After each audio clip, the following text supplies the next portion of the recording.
बात यह है कि जहाँ तक दफ़ा 370 और 35A का मामला है, ये तो अब सुप्रीम कोर्ट में है, लेकिन आवाज़ कई बार उठाई गई तो यहाँ वैसे सुनता भी कौन है, लेकिन अब तो वो सुप्रीम कोर्ट में है। क्या होना हमें पता है, उसका रिज़ल्ट भी क्या होने वाला है। ये तो मैंने तो किससे ख़रीदा मसाक, मुझे तो पार्टी ने दिया है। तो अगर ये इल्ज़ाम लगाया जा रहा है कि कांग्रेस पार्टी जो है वो मैंडेट मतलब पैसे लेके देती है, तो ये बड़ी बदनसीबी है। लेकिन एक ये सवाल भी है कि आप किसी नौजवान को आप आगे आने नहीं देते, आप दबा देते हैं। तो मैं भी कोई इंशाल्लाह ताला बूढ़ा नहीं हूँ, लेकिन ये है कि ऐसा कोई मसला नहीं है, कोई आए लेकिन वो आना चाहिए जिसकी कंट्रीब्यूशन हो। हाँ।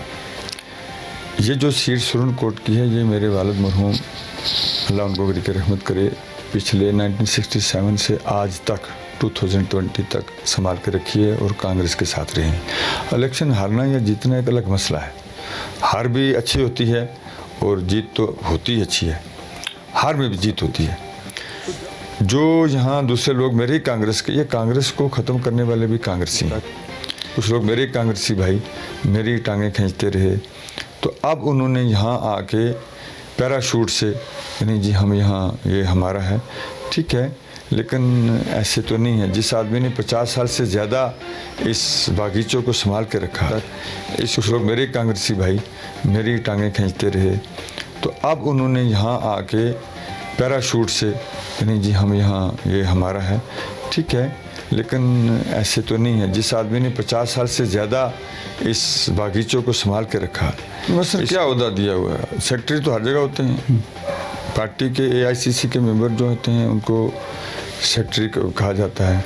मैं भी AICC का मेंबर हूँ, तो उसमें तो कोई और बड़ा ओहदा तो पार्टी का होता नहीं। हाँ, एक चीज़ है कि मीडिया इंचार्ज बनाए हुए हैं। मैंडेट अगर पार्टी ने दिया है तो वो कुछ सोच समझ के मुझे दिया होगा, क्योंकि हमारी कंट्रीब्यूशन है।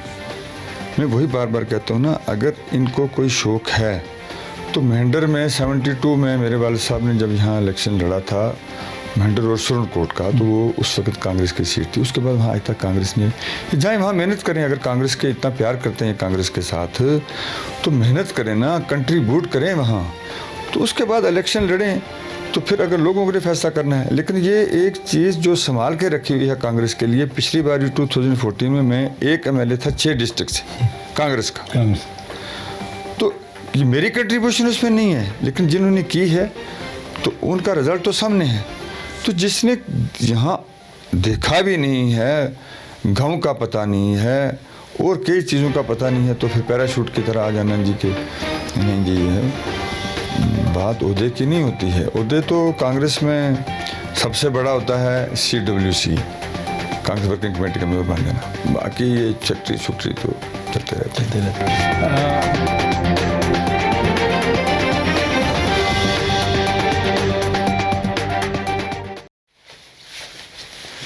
अस्सलाम वालेकुम नाज़रीन, जैसा कि मेरा आपसे वादा था, कुछ जो कैंडिडेट हैं उनका आपने देखा है इंटरव्यू DDC इलेक्शन को लेके, और दिन को नहीं वक्त होता है, तो जब भी हमें टाइम जो दिया होता है उस पर हम पहुंचते हैं और आप तक आप के जो सवालात हैं वो आप तक उनके जवाबात पहुंचाने की कोशिश करते हैं।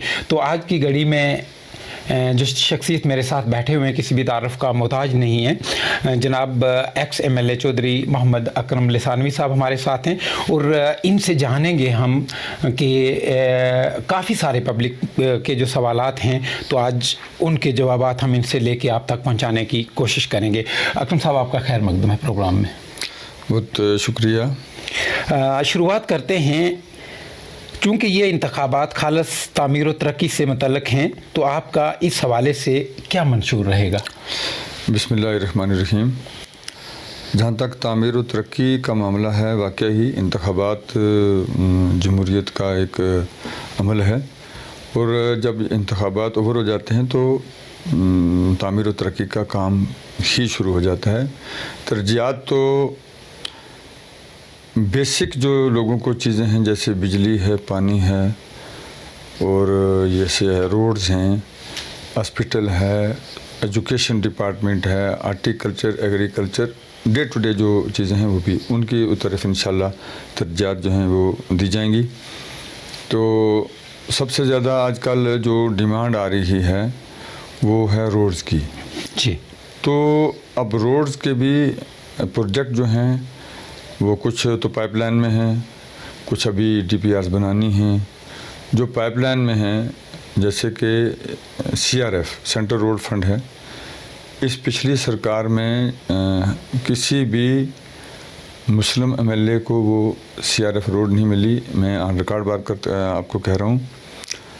तो मैंने भी जब पहले कमिश्नर सेक्रेटरी से रिक्वेस्ट की तो मैंने कहा भाई आप बताइए कि CRF की रोड हमारी जैसे मरोड़ से सोलियाँ थी, इसी तरह एक रोड मैंने रखवाई थी सगलानी से ये है सांगला तक वाया ये फजलाबाद, वो भी नहीं थी। और जो ऑलरेडी यहाँ काम CRF रोड के शुरू हुए हैं, जैसे बड़ा सहील काका है, जैसे हमारी मंडी फगला रोड है वगैरह, तो इन पे भी काम नहीं हो रहा है due to non this very क्या बोलते फंड्स। तो लिहाजा BJP ने क्या किया कि उसने सिर्फ़ और सिर्फ अपने जो MLAs थे उनको CRF रोड्स जो हैं वो दी। डॉक्टर जितेंद्र सिंह जो हमारे मिनिस्टर हैं, यूनियन मिनिस्टर हैं, उन्होंने सिर्फ़ और सिर्फ कठुआ में, उधमपुर में, डोडा में, जहाँ जहाँ उनके MLAs थे उनको रोड्स दी।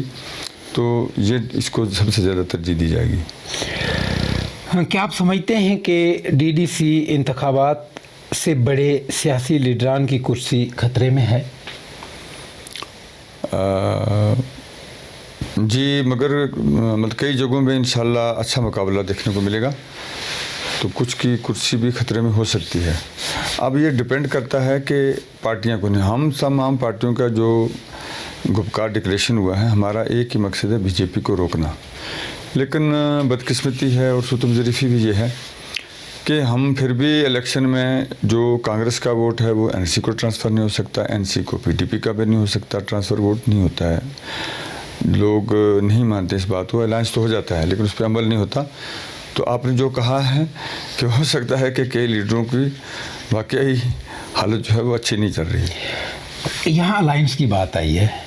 मैंने देखा है कि एक दिन हमारे जो रमन भल्ला साहब हैं, उन्होंने अपनी जो फेसबुक हैंडल है वहाँ से लिखा था कि अब कांग्रेस अलायंस में नहीं है, अब कांग्रेस अपनी सीटों पे अलग अलग लड़ेगी। सुरन कोट की मैं बात करूँ, बुखारी साहब ने अपने फेसबुक हैंडल से लिखा था कि सुरन कोट के चार ब्लॉक जो हैं इनमें ये नेशनल कॉन्फ्रेंस का कैंडिडेट होगा।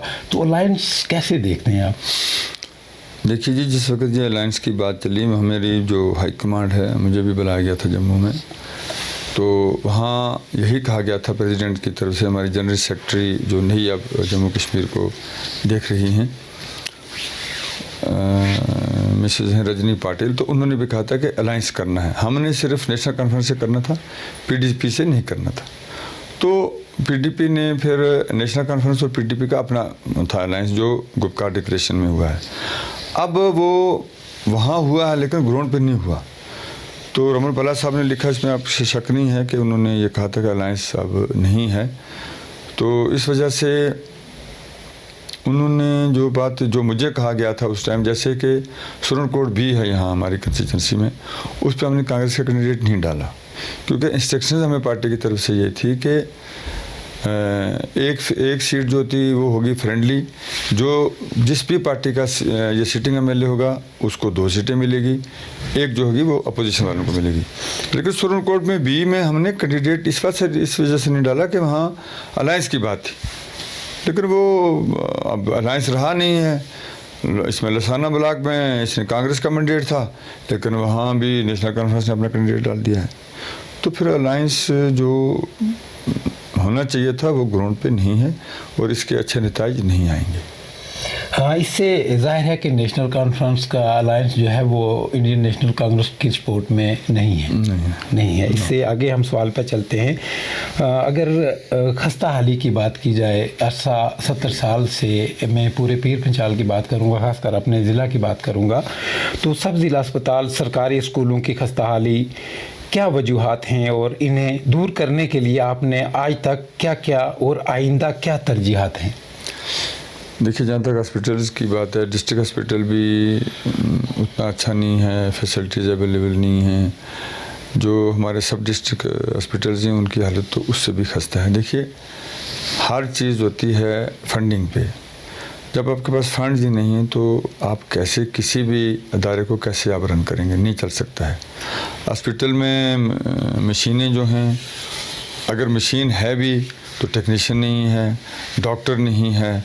हमारे जो अपना सुरन कोट है इसमें भी डॉक्टर्स की बहुत कमी है। कई बार ये सवाल जो है जिस वक्त सरकार थी उसके पास भी उठाए गए, कमिश्नर सेक्रेटरी उसके साथ भी उठाए गए, लेकिन उस पर कोई अमल दरामद नहीं हुआ।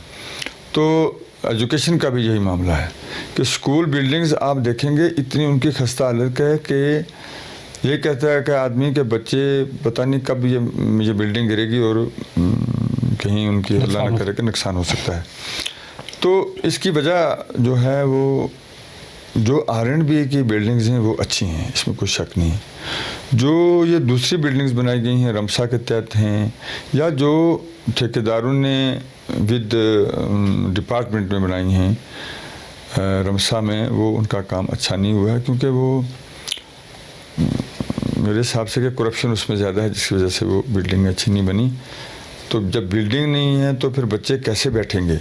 एक कमरे में मैंने देखा, कई स्कूल मैंने देखे हैं अपनी कंस्टिट्यूंसी में। मैं एक बार हाड़ी से आ रहा था, हाड़ी हमारा अच्छा गांव है, तो उसमें मैंने देखा एक स्कूल, तो उसके ऊपर वाले छत में घास था और एक साइड में मक्की रखी हुई थी। नीचे वाले जो उसके 2 कमरे थे उसमें कुछ ये स्लीपर्स रखे हुए थे। एक कमरा था जिसमें कोई टूटी फूटी कुर्सियाँ पड़ी हुई थी। तो उस बच्चे भी वो मिडिल स्कूल था। और ऐसे में उस वक़्त यहाँ CEO थे चौधरी लाल सेन साहब। तो मैंने वहाँ से उनको फ़ोन किया, तो फिर खैर उन्होंने जो टीचर वहाँ थे उनकी तनख्वाह बंद की वगैरह।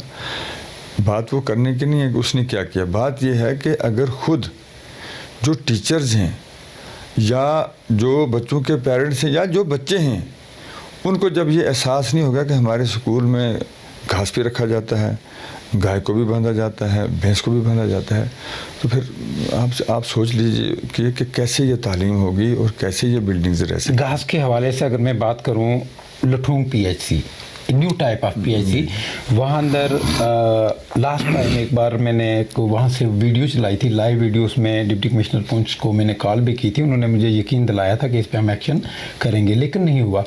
तो जब वहाँ घास भी देखा, ट्रैक्टर के टायर भी देखे, गोबर भी देखा, तो वहाँ जब जिन लोगों ने जगह दी हुई थी, तो जब मैंने उनसे पूछा कि आपने अंदर क्यों रखा हुआ है, उन्होंने कहा कि हमसे जो वादा किया गया था वो अभी तक वफा नहीं हुआ, इसलिए हमने इसको यरगमाल बनाया हुआ है। लेकिन उस वक्त आप इलेक्टेड यानी सिटिंग MLA थे, तो आपने कितनी कोशिश की इन चीज़ों को सुधारा जाए और सुधार क्यों नहीं आया? असल में जनाब बात ही होती है कि लोगों को धोखे में रखा जाता है। कोई भी डिपार्टमेंट हो, एजुकेशन डिपार्टमेंट हो, PHC डिपार्टमेंट हो, जैसे हेल्थ डिपार्टमेंट हो, इनमें लोगों को ये कहा जाता है कि आप इतनी लैंड जो है वो आप डोनेट करें, और कहा जाता है कि या आपको कंपनसेशन देंगे या आपको किसी बच्चे को नौकरी लगाया जाएगा। ऐसा होता नहीं है प्रैक्टिकली। तो ये सबसे बड़ी गलती जो मैं मानता हूँ, कोई मेरे साथ इत्तेफाक करे ना करे, कि ये डिपार्टमेंट्स की है। लोगों को क्लियर कह देना चाहिए कि भाई हम जगह आपसे चाहिए, लेकिन ना हम आपको कंपनसेशन देने वाले हैं ना नौकरी देने वाले हैं, ताकि उसका बात जहन से क्लियर हो जाए। जहाँ आपने यहाँ PHC लठूंग की बात की, बिल्कुल मैं भी उसमें गया था। वहाँ जो मालिक हैं, मैंने भी उनसे रिक्वेस्ट की थी, लेकिन उनके पास लिख के दिया हुआ है कि आपके बच्चे को नौकरी लगाया जाए। बिल्कुल। तो मैंने उनको बोल दिया, मैंने कहा ये आपको गलत लिख के दिया हुआ है, ये धोखा आपके साथ किया है जिसने भी किया। तो उन्होंने कहा जी मैं तो ऐसे नहीं करूँगा। फिर एडमिनिस्ट्रेशन की भी थोड़ी सी नेग्लिजेंस थी कि नहीं किया गया। लेकिन एक बात अगर सोची जाए कि उस बेचारे का भी तो हक तो है, कम से कम उसने अपनी जो असल लैंड है और बिल्कुल रोड के ऊपर है, और वो भी उसने अगर किसी अस्पताल के लिए वो डोनेट करता है, लेकिन उसको कुछ न कुछ जरूर मिलना चाहिए। आगे वाले सवाल की तरफ बढ़ेंगे हम। क्या गुजर बकरवाल तबका को सियासी रिजर्वेशन दी गई है, इससे फ़ायदा होगा? और क्या रिजर्वेशन मिलने के बाद गुजर बकरवाल तबका के जो बड़े लीडरान थे उनका असर रसूख कायम रहेगा, या ये रेजोल्यूशन ने घर घर की लड़ाई के इम्कानात बढ़ा दिए? नहीं, जहाँ तक आपने रखा कि जो हमारे पुराने लीडरान हैं, रिजर्वेशन के बाद ओल्ड इज़ गोल्ड होता है हमेशा। तो क्योंकि लोगों ने उनको पहले ही पढ़ लिया होता है, तो अलबत्ता इसका अच्छा फ़ायदा होगा गुजर कम्युनिटी को, इसमें कोई शक नहीं है कि कहीं से एमएलए जो भी 7 होने हैं या 8 या जितने भी होंगे, लेकिन कम्युनिटी के लिए अगर खुलूस के साथ उन्होंने काम किया तो अच्छा फ़ायदा होने वाला है। तो लेकिन बाकी जो ये आप कहते हैं कि जो मतलब पुराने लीडर हैं उनको कोई नुकसान हो सकता है, तो जिन्होंने अच्छे काम किए हैं, इंसान का करैक्टर बोलता है, तो वो उनको तो कोई नुकसान नहीं होगा। तो जिन्होंने नहीं अच्छे काम किए हैं, ज़ाहिर है उनको घर बैठना पड़ेगा, नुकसान हो सकता है। एक अहम सवाल जिसमें हम तफसीली बात भी करेंगे इस पे, क्योंकि काफ़ी सवालात भी उठे जा रहे हैं कि आपने काम नहीं किया है, आपने कुछ सिलेक्टिव लोगों को काम दिया है। तो इसी हवाले से असेंबली इंतखाबात में इलेक्शन के दौरान आपने किन मुद्दों को हल करने का वादा किया था और कितने हल हुए? देखिए, जब असम्बली के इंतखाबात हुए तो वो हमें तो पूरा टाइम मिला ही नहीं। 2.5 और पौने 3 के साल में अरसे में जो काम हो सकता था वो करने की कोशिश की गई। बाकी ये जो इंडिविजुअल काम मैंने किसी को नहीं दिया, आप रिकॉर्ड उठा के देख सकते हैं। आरटीआई के ज़रिए जिस तरीके से भी कोई भी आदमी, मैं उसको चैलेंज करता हूँ कि इंडिविजुअल काम मैंने किसी को नहीं दिया, लेकिन पैसा ज़रूर दिया है, किसी रोड के लिए दिया है, बिजली के लिए दिया है, इन चीज़ों के लिए मैंने दिया है। लेकिन जिन पे तकिया किया गया वही पत्ते हवा देने वाली बात हुई है। तो लेकिन इंडिविजुअल मैंने पैसा किसी को नहीं दिया। अलबत्ता जो काम जो उस वक़्त जो हमारा मैनिफेस्टो था या जो मैंने प्लानिंग की हुई थी कि इस बार हम ये काम कर लेंगे, अगले साल उसमें ये कर लेंगे, वो कर लेंगे, लेकिन वो चूँकि सरकार गिर जाने की वजह से बड़ा नुकसान भी हुआ। कुछ ऐसी चीज़ें भी हैं कि कुछ लोगों को मैंने उस वक़्त एज़ पर एस्टिमेट जो किसी रोड का काम था या कोई और काम जो था जो मैंने दिए थे उनको पेमेंट नहीं हो पाई, तो उन्होंने काम ग्राउंड पे किया, लेकिन उनको पेमेंट इसलिए वैसे नहीं हो चाहिए कि हमें कुर्सी से उतार दिया गया और हमारा सिटी फंड था वो बंद हो गया। तो काफ़ी सारे लोग, अच्छे लोगों ने जो काम किया आज की डेट में भी है, लेकिन उसको पैसे नहीं मिले, तो उसका मुझे दुख भी है। जो काम आपने दिए, जो काम हुए, क्या उन पर बराबर नज़र आपकी रही है कि काम ठीक से हुए हैं, अच्छी तरह से हुए हैं, या कुछ फ़र्क रहा है? नहीं, हर जगह तो मैं नहीं पहुंच पाया, लेकिन जो ग्राउंड पे अच्छे, देखो मैं 100% नहीं कह सकता, लेकिन फिर भी अच्छे काम भी हुए। जैसे कि हमने एक रोड बनाई हाड़ी से रजाड़ा एक हमारा अच्छा गांव है जिसमें हमारी कुछ ये कश्मीरी कम्युनिटी के लोग ज़्यादा रहते हैं। तो वो कोई 6 से 7 किलोमीटर रोड है, तो आज भी वो उस पर है। तो वो पैसे जो मैंने दिए सिटी फंड से, रोड तो बनी, लेकिन जिस तरह की सड़क होनी चाहिए थी उस तरह की नहीं बनी, और शायद उसमें कुछ कमियां रही हैं जो जिसकी वजह से वो अच्छी नहीं बन पाई। लेकिन फिर भी उन लोगों को जब से हिंदुस्तान आज़ाद हुआ है तो कम से कम रास्ता तो मिला जी। हिल काका की अगर मैं बात करूँगा, जहाँ हमने देखा था सोशल मीडिया पे कि कुछ महीनों पहले आपने एक दौरा किया था, तो आपको क्या लगता है कि वो लोग बाकी सुरनकोट इलाका से कटे हुए नहीं हैं?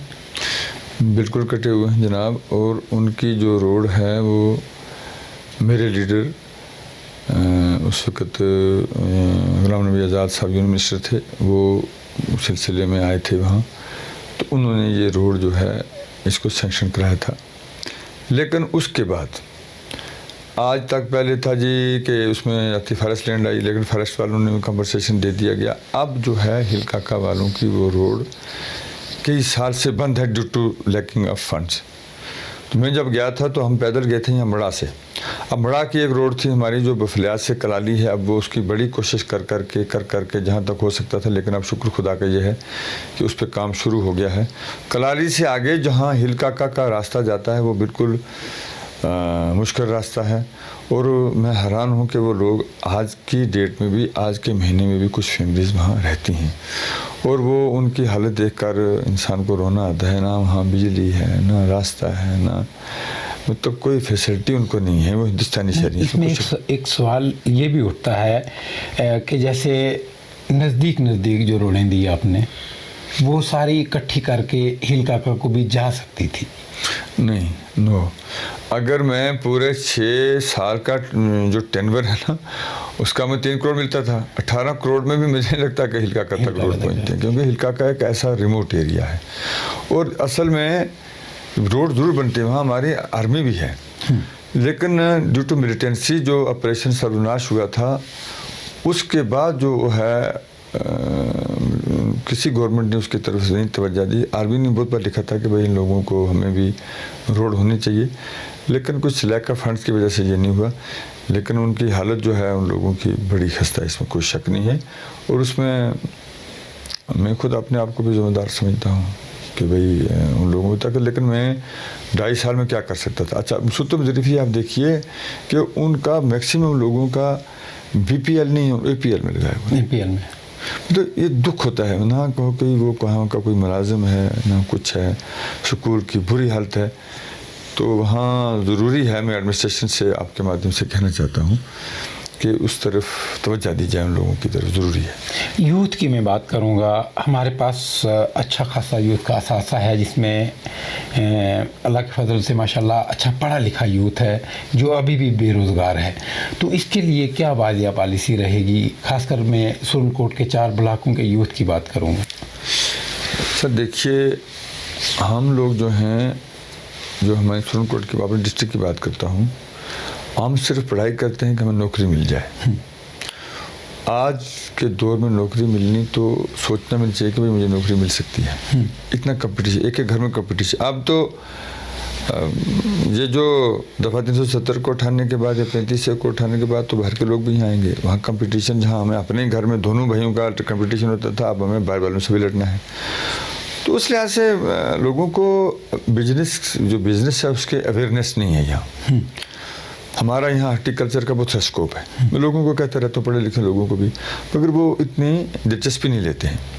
उनका एक ही मिशन है कि नौकरी मिल जाए। अब मैं नौजवानों से ये अपील करता हूँ, पढ़े लिखे लोगों से, कि आप एग्रीकल्चर और हॉर्टिकल्चर की तरफ जाइएगा, तब जाके आपका जो फ्यूचर है वो कहीं समझ सकता है। अदरवाइज़ आपकी कितनी बड़ी क्वालिफ़िकेशन है, मुझे नहीं लगता है कि कोई भी आदमी आगे आएगा।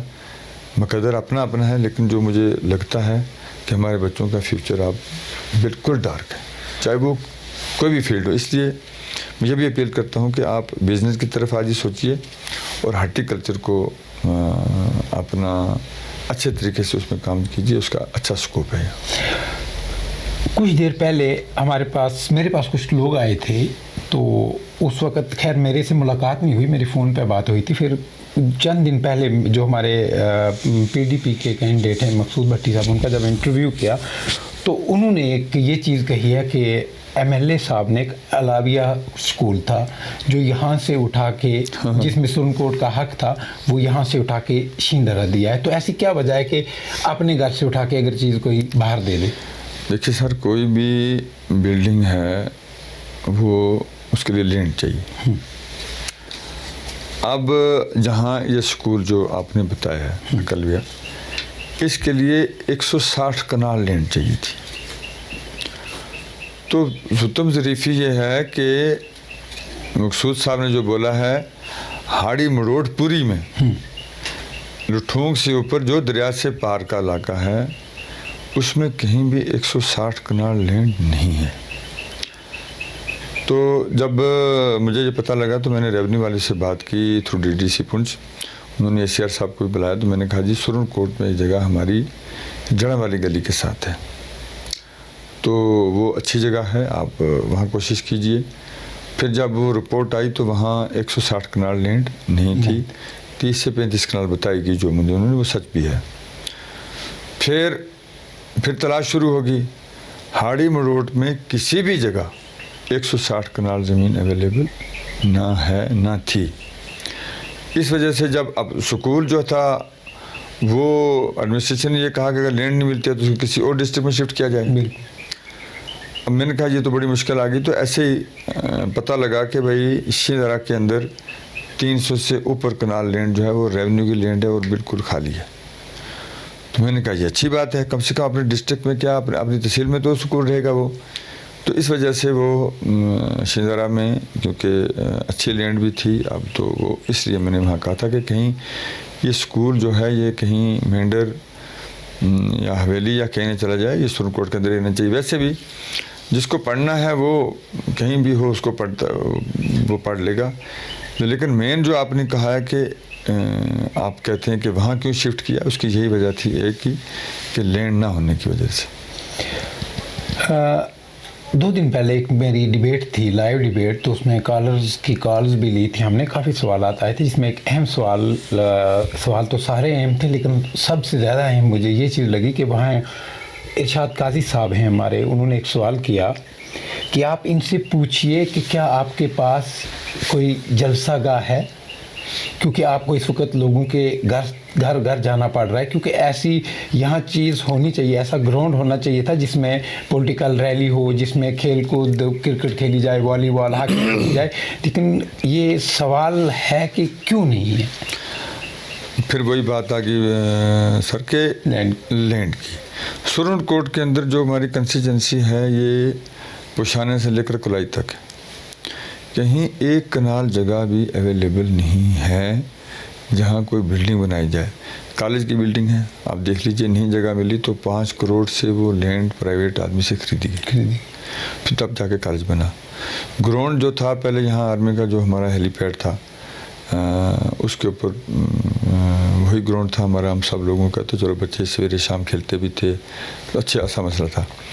अब आर्मी ने वो पूरा बंद कर लिया हुआ है, क्योंकि वो उनकी अपनी लैंड है।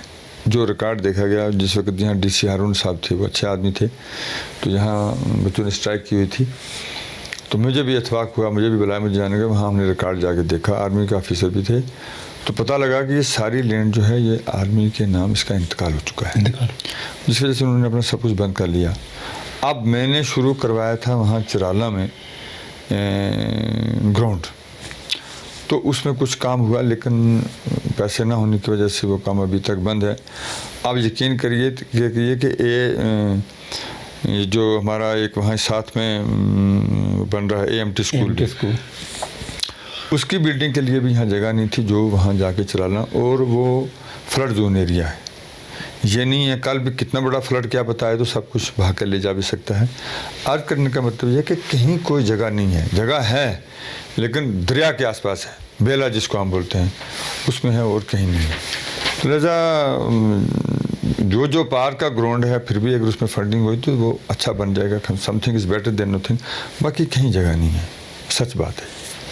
मुश्किलात ये आती हैं, सवाल हम भी पूछते हैं, सवाल आप भी पूछिए, लेकिन कहीं ना कहीं हमें भी कुर्बानी देनी पड़ती है, क्योंकि काफ़ी जगहों पे हमने देखा रोड्स का डिस्प्यूट है, अगर एक जगह से रोड पीछे से निकली है तो आगे बंद हो जाएगी, वो पीछे वाला जो काम हुआ है वो सारा फना फिला जाएगा। रोड कनेक्टिविटी जो है हमारे लिए बहुत अहम है, और हर उस इंसान को जो इस चीज़ के लिए मना करते हैं कि रोड नहीं होनी चाहिए, रोडों के लिए जगह आनी चाहिए, सवाल उठते हैं और उठाने भी चाहिए, लेकिन आम आदमी को भी ये समझना है कि अगर कोई काम हो रहा है, या पहले आपने तो वो सर्वे ही नहीं होने देना था, अगर सर्वे हो जाता है तो फिर वो काम होना चाहिए। सर, इसके साथ हम आगे चलेंगे। क्या लोगों की खिदमत करने के लिए आपको सियासी जमातों से वफादारी पहली शर्त होनी चाहिए, या फिर आवाम की हमायत ज़्यादा अहम है? दोनों चीज़ें अहम हैं, लेकिन पार्टी के साथ वफादारी जो है वो अगर आप रखेंगे तो लोगों में भी आपका अच्छा इमेज जाएगा।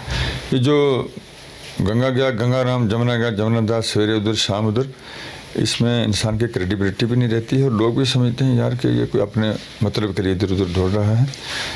तो पार्टी है तो कैंडिडेट भी है, लेकिन दोनों चीज़ें अहम हैं। इस वजह से मैं ये कहूँगा कि अगर पार्टियां बदलते रहे तो लोग भी बदल जाते हैं। लोग भी बदल जाते हैं, ये बहुत बड़ी अहम बात है, पार्टियां बदलने से लोग भी बदल जाते हैं। तो इसके आगे हम चलेंगे। सर, क्या आपको लगता है कि खिताए पीर पंजाल में इससे पहले इंतखाबात तरक्याती एजेंडे पर नहीं लड़ेगी? इंतखाबात तो हमेशा जो भी सियासी पार्टी हैं वो अपना एजेंडा बता देती हैं कि हमने ये काम करने हैं अगर हम इस पावर में आ गए, लेकिन प्रैक्टिकली वो चीज़ें नहीं होती हैं। दूसरी सुतम ज़रीफ़ी हमारी स्टेट की ये रही है, और शायद आगे पता नहीं क्या होने वाला है, कि हम हिंदुस्तान की जो गवर्नमेंट है उसकी हर एक स्टेट यहाँ मुताज रही है, क्योंकि जो भी फंडिंग है वो हमें गवर्नमेंट ऑफ इंडिया से आती थी। लेकिन उसमें भी बड़ी कंजूसी की जाती है। हमारा जो पीर पंजाल का इलाका है, हमें तो इन्होंने दिया ही कुछ नहीं। जो भी फंड आता था या बनिहाल से उधर आता था या अखनूर से अंदर। अब देख लीजिए कि यहाँ की खस्ता हालत इतनी है, यहाँ इतना टूरिज़्म का स्कोप है कि सोचा भी नहीं जा सकता।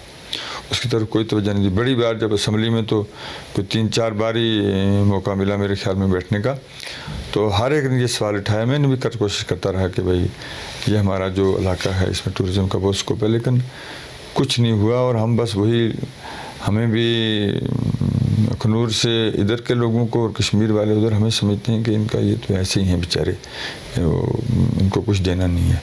उस लिहाज से उस तरह की तरक्की जो है वो डिस्ट्रिक्ट में जिस तरह होनी चाहिए वो नहीं हुई है। जैसे कि हमारा अब ये मुगल रोड का टनल है, मुगल रोड हमारी सड़क है और कई लोगों को यहाँ रोज़गार मिल सकता है, अच्छी हमारी डेवलपमेंट हो सकती है, पूरे डिस्ट्रिक्ट की हो सकती है, रजौरी की हो सकती है, इसमें टूरिज़्म आएगा, इसमें बहुत कुछ चीज़ें आएंगी, लेकिन जानबूझकर इसका टनल नहीं बना रहे हैं।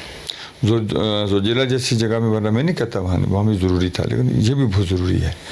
बहुत बार वो मीटिंग भी हुई जब चीफ मिनिस्टर साहिबा थी, उन्होंने भी कहा कि ये वो, लेकिन उसकी तरफ तवज्जो नहीं दी जा रही है।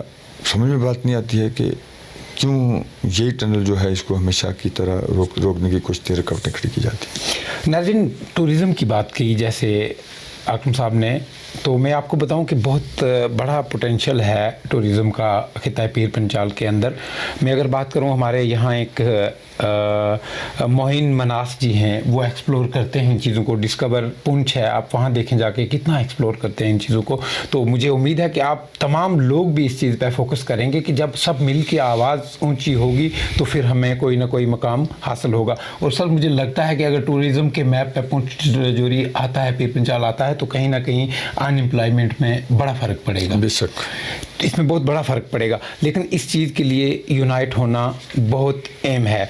तो इसके साथ सर मैं ये जानना चाहूँगा कि लोगों का, आम लोगों का ये मानना है कि अकरम साहब को ये सीट, ये डीडीसी के लिए चुनाव नहीं लड़ना चाहिए था। ये वो कह रहे हैं कि यानी हमें बड़े सवाल आते हैं और सोशल मीडिया में भी हम देखते हैं कि उनके स्टेटस के मुताबिक ये चीज़ नहीं है। तो आपने कैसे फैसला और क्या सोच के ये चुनाव जो है वो लड़ने का फैसला किया? देखो, स्टेटस का जहाँ तक बात है, लोगों की खिदमत आपको करनी है तो उसमें स्टेटस नहीं देखा जाता। एमएलए जो है वो भी लोगों की खिदमत करता है। डीडीसी का 19 पंचायतें इसमें इन्वॉल्व, जहाँ से मैं इलेक्शन लड़ रहा हूँ जी। 19 पंचायतों की 38,000 पॉपुलेशन के बराबर हो सकती है या कम बेश।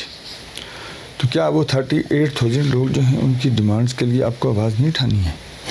उसका क्या मतलब हो गया कि भाई आप एमएलए का इलेक्शन लड़ते हो तो डीडीसी का इलेक्शन क्यों? डीडीसी का कोई इतना कमज़ोर, अगर ये भी तो लोगों की डिमांड्स है ना, तो लोगों की डिमांड जो है वो 38,000 पॉपुलेशन मान लीजिए या इससे कम बेश कम ही हो सकती है।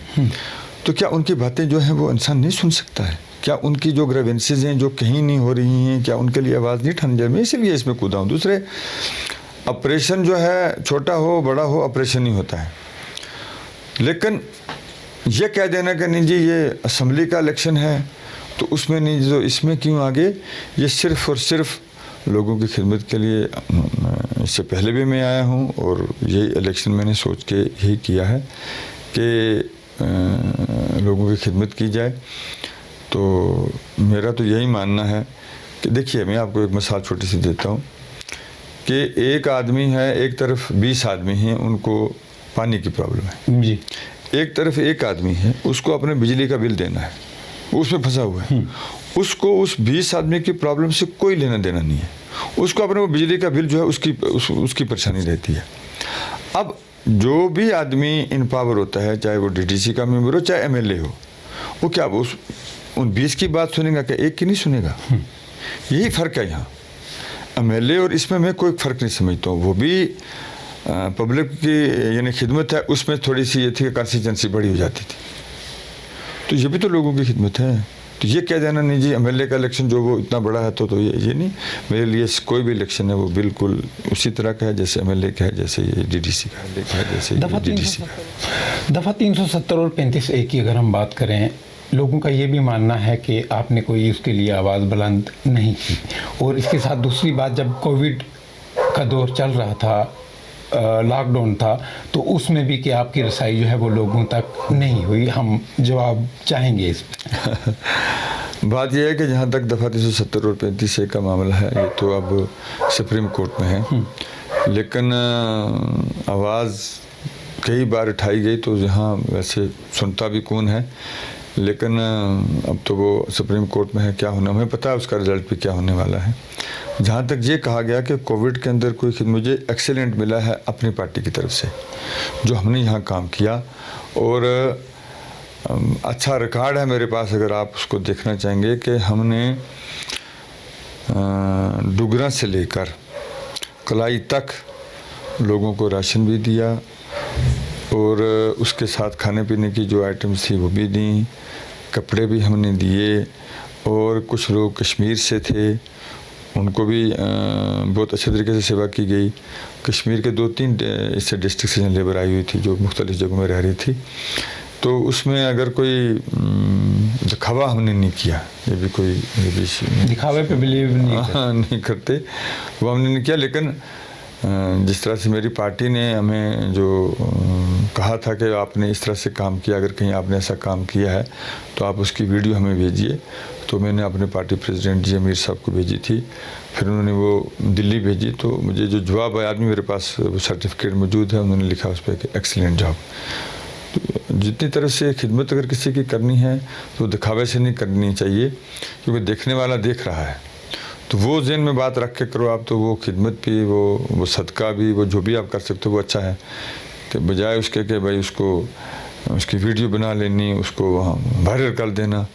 तो मेरे ख्याल से कुछ अपने नेचर के लोग होते हैं, मैं इसको पसंद नहीं करता। एक और बात अब पूछना यहाँ लाजमी है कि मैंडेट का मसला जो है, मैंडेट कुछ लोग क्लेम करते हैं कि वो ख़रीदा गया है। ये तो मैंने तो किससे ख़रीदा, मुझे तो पार्टी ने दिया है। तो अगर ये इल्ज़ाम लगाया जा रहा है कि कांग्रेस पार्टी जो है वो मैंडेट मतलब पैसे लेके देती है, तो ये बड़ी बदनसीबी है। लेकिन एक ये सवाल भी है कि आप किसी नौजवान को आप आगे आने नहीं देते, आप दबा देते हैं। तो मैं भी कोई इंशाल्लाह ताला बूढ़ा नहीं हूँ, लेकिन यह है कि ऐसा कोई मसला नहीं है, कोई आए लेकिन वो आना चाहिए जिसकी कंट्रीब्यूशन हो। ये जो सीट सुरन कोट की है, ये मेरे वालिद मरहूम अल्लाह उनको बरी के रहमत करे, पिछले 1967 से आज तक 2020 तक संभाल के रखी है और कांग्रेस के साथ रहे। इलेक्शन हारना या जीतना एक अलग मसला है, हार भी अच्छी होती है और जीत तो होती ही अच्छी है, हार में भी जीत होती है। तो जब उन्होंने ये चीज़ एक संभाल के रखी, मुझे भी उन्होंने, जब मैं आया इसमें 2014 में जब मैं एमएलए बना, तो मेरी कंट्रीब्यूशन आज की डेट में मैं समझता हूँ कुछ भी नहीं है। 2.5 साल या 3 साल के एमएलए जो रहता रहा, जो भी कोई रहा है या रहेगा, उसकी कंट्रीब्यूशन मेरे हिसाब से नहीं है। ये मेरी कंट्रीब्यूशन 50 साल से मेरे वालिद साहब की थी। जो यहाँ दूसरे लोग मेरे ही कांग्रेस के, ये कांग्रेस को ख़त्म करने वाले भी कांग्रेसी हैं। ये कहते हैं कि जहाँ कांग्रेस की अच्छी सीट होती है, जहाँ जो लोग कांग्रेस के साथ जुड़े रहते हैं और हर बारी कांग्रेस का एमएलए आता रहता है, तो कुछ लोगों की नज़रें रख लेते हैं वो कि भाई हम इसको कैसे गिराएं तो हम बनेंगे। ये यहाँ भी हुआ है कि पिछले 2014 से लेकर 2020 तक कुछ लोग मेरे कांग्रेसी भाई मेरी टांगें खींचते रहे, तो अब उन्होंने यहाँ आके पैराशूट से, नहीं जी हम यहाँ, ये हमारा है, ठीक है, लेकिन ऐसे तो नहीं है। जिस आदमी ने 50 साल से ज़्यादा इस बागीचों को संभाल के रखा, इसको अपने सारा कुछ इसको दे दिया, और उसको इस तरह से पैराशूट से उतर कर ले लेना मेरे लिए अच्छी बात नहीं थी, इसलिए मैं इसमें कूद पड़ा। अब जो भी फैसला है वो फैसला तो अल्लाह ने करना है, लोगों की क्या राय है वो जिस दिन रिज़ल्ट आएगा उसे पता लग जाएगा। लेकिन ये नहीं, मुझे अच्छा नहीं लगता है कि जिस आदमी की कोई कंट्रीब्यूशन ही नहीं है तो वो आके मैंडेट का दावा भी करे और फिर कहे जी मुझे कि मैं यहाँ रहूँगा, तो मेरे हिसाब से ऐसा कभी होगा भी नहीं, ना हम होने देंगे।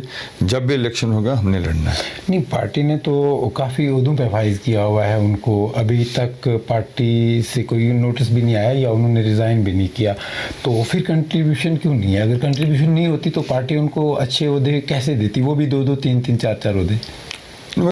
बस सर क्या ओहदा दिया हुआ है, सेक्रेटरी तो हर जगह होते हैं। पार्टी के AICC के मेंबर जो होते हैं उनको सेक्रेटरी कहा जाता है। मैं भी AICC का मेंबर हूँ, तो उसमें तो कोई और बड़ा ओहदा तो पार्टी का होता नहीं। हाँ, एक चीज़ है कि मीडिया इंचार्ज बनाए हुए हैं, तो वो एक चीज़ है।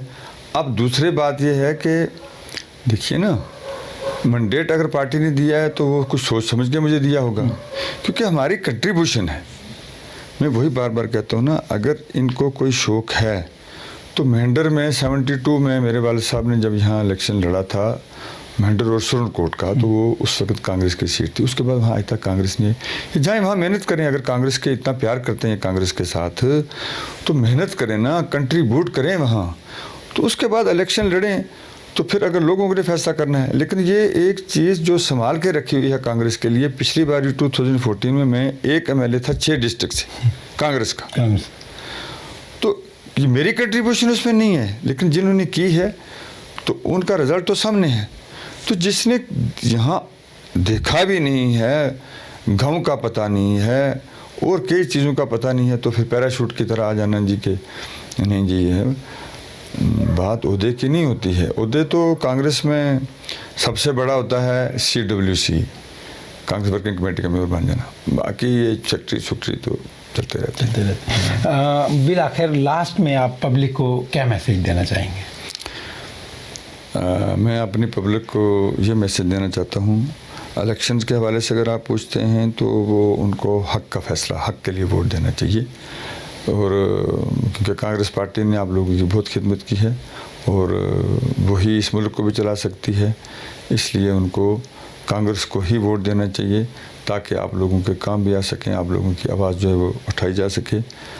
लेकिन BJP स्पॉन्सर लोगों से बचिए, मैं यही कहूँगा। दूसरे, आपस में इत्तेफाक इत्तेहाद से रहिए। दफ़ा 370 और 35A का मुकाबला हमें करना है, उसके लिए कमर बस्ता होना पड़ेगा। तो मैं इन अल्फाज के साथ आपसे जाना चाहूँगा। आपके टाइम के लिए बहुत बहुत शुक्रिया। नाज़रीन, अकरम साहब ने अपनी जो बात है वो रखी है। मुझे उम्मीद है आप लोगों के जो सवालात थे वो आप तक पहुँचे होंगे, और जिन लोगों तक नहीं पहुँचे वो कमेंट सेक्शन में लिख सकते हैं, तो और मैं कोशिश करूँगा आप तक ज़रूर जवाबात पहुँचाने के लिए। और इलेक्शन के हवाले से मैं कहूँ कि आपने अपना वोट जो है वो कास्ट करना है, हर हाल में कास्ट करना है। अपना मुहिब जो भी आपका लीडर है आपने उनको चुनना है, उनको कामयाब करके, लेकिन माजी याद रख के जो दावे लीडर हजरात के होते हैं उनको मद्देनज़र रखते हुए आपने फैसला करना है, पब्लिक ने ही डिसाइड करना है। इसी के साथ अपने मेज़बान महमूद ख्वाजा और मेरी पूरी टीम को दीजिए इजाज़त, इस शर्त के साथ कि आप अपना बहुत बहुत ख्याल रखेंगे। सोशल मीडिया की जो ये कहानियां हैं इन पे यकीन नहीं करना। इलेक्शन आज ख़त्म हो जाएंगे, कल हमने फिर मिलना है ताकि हम एक दूसरे से अच्छी तरह मिल सकें। इलेक्शन का आप एंजॉय कीजिए, मज़ा भी कीजिए, लेकिन हक पे वोट दीजिए। खुदा हाफिज़।